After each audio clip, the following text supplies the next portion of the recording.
In September of 2022, after COVID seemed to be settling down a bit, we did a Viking Rhine River Cruise.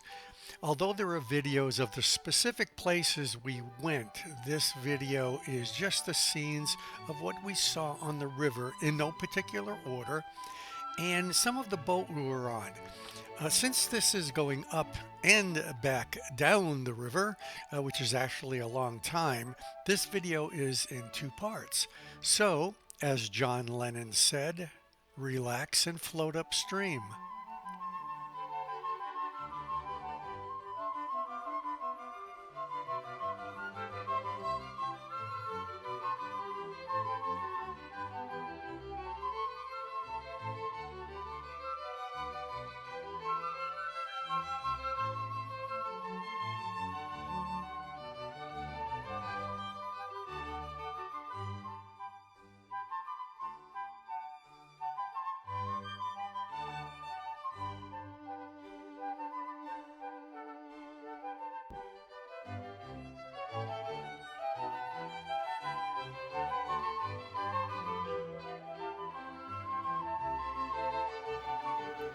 Most of the traveling, not all, is done at night.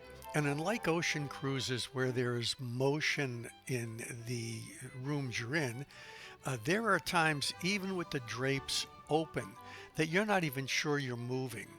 We left Amsterdam under the cover of darkness, and many of these shots and videos are from our room, so you might see a glare every now and then. But it's hard not to watch the shoreline, which are always in sight. Then the next morning, if it's not raining, of course, because it rained almost a full 2 weeks that we were there, which was okay, the Rhine really needed the water anyway, you see a sunrise and start sightseeing immediately. It's amazing the number of villages and towns and cities that are on this river. It becomes very easy to understand why this river is so important to every country along the way, and unfortunately why every one of them was blowing each other up for about 1500 years, except maybe for Switzerland. The river is home to a lot more than people. These swans came right up to the boat. You could tell this was not their first boat cruise. They were joined by the ducks, and then people above us were feeding them, so we had to close the slider because these hordes of other birds who got wind of the food might have ended up being our guests. There were times that boats would have to go through locks on the river, of which there are about 10 or 12 of them, and they go through at the same time, so they get very close. There are a lot of industry along the Rhine, but we found it mostly in the northern sections of the river, and they seemed to operate late into the night. Some did not look like they were 9 to 5 operations. We also saw a lot more coal than I had expected, but keeping in mind that during this time the energy issues because of the Ukrainian-Russian war, it's possible that coal was being used on the increase here. If you're a fan of bridges, and there are a lot of them, and a very wide variety of styles as you float under them.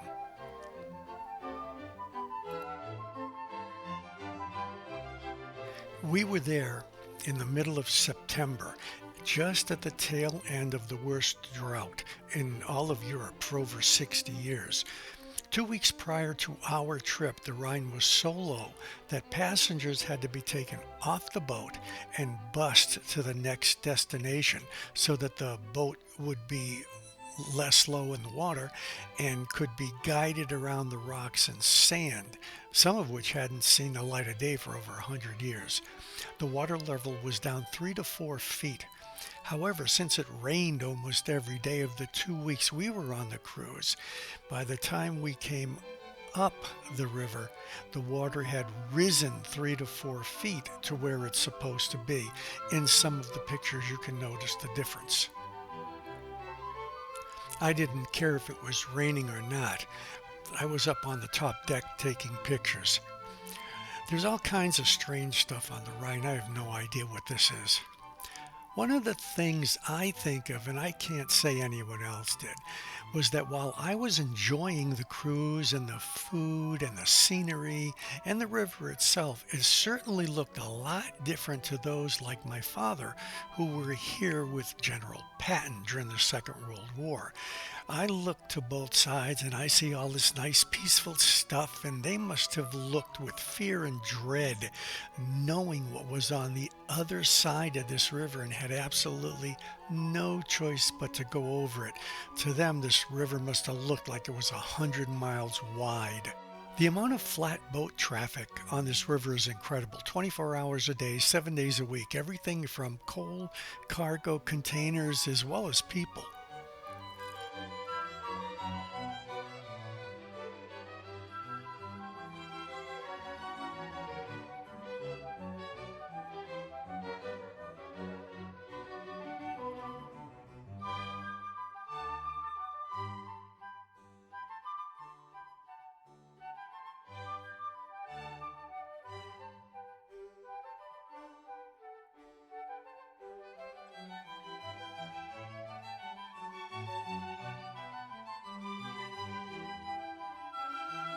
I was also amazed at the variety of architecture along the river in the cities. The old churches and houses mixed in with extremely modern buildings. I also saw a lot of other cruise lines here. Viking just spends more on PR, so people seem to know more about them.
Usually you don't get to see how these boats leave the docks.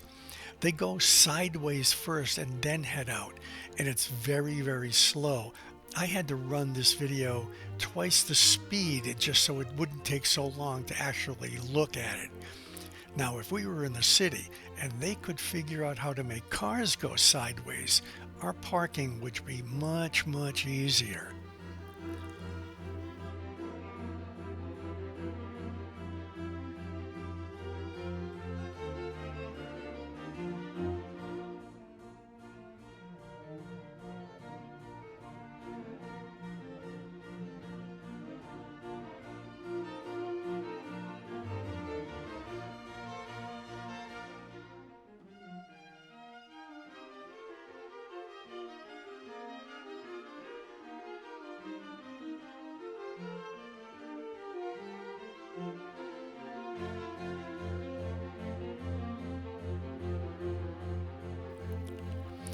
At night, if you don't want to watch the shorelines, you can go to the lounges and listen to a little music.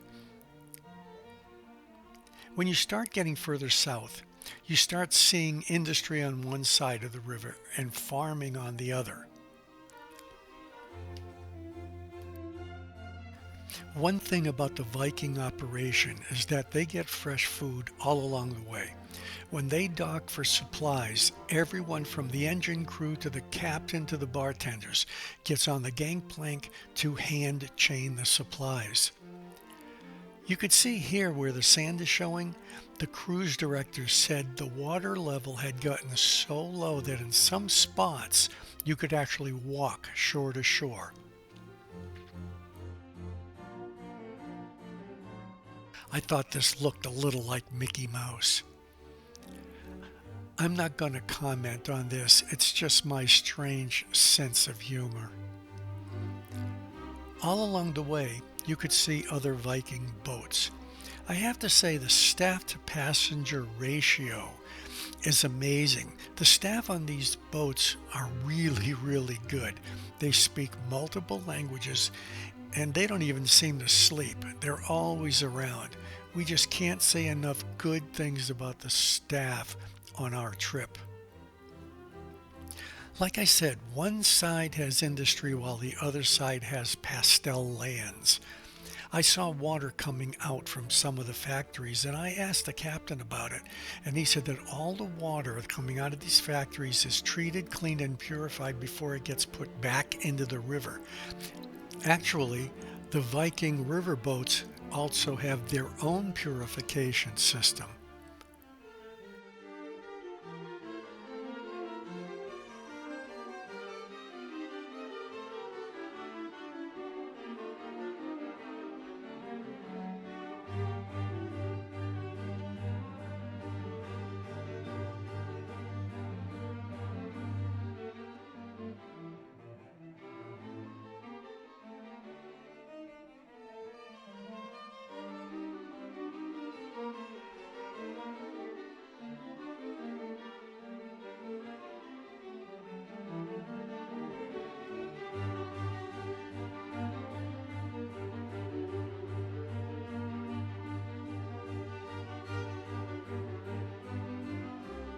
This is the end of part one, and hopefully you will watch part two.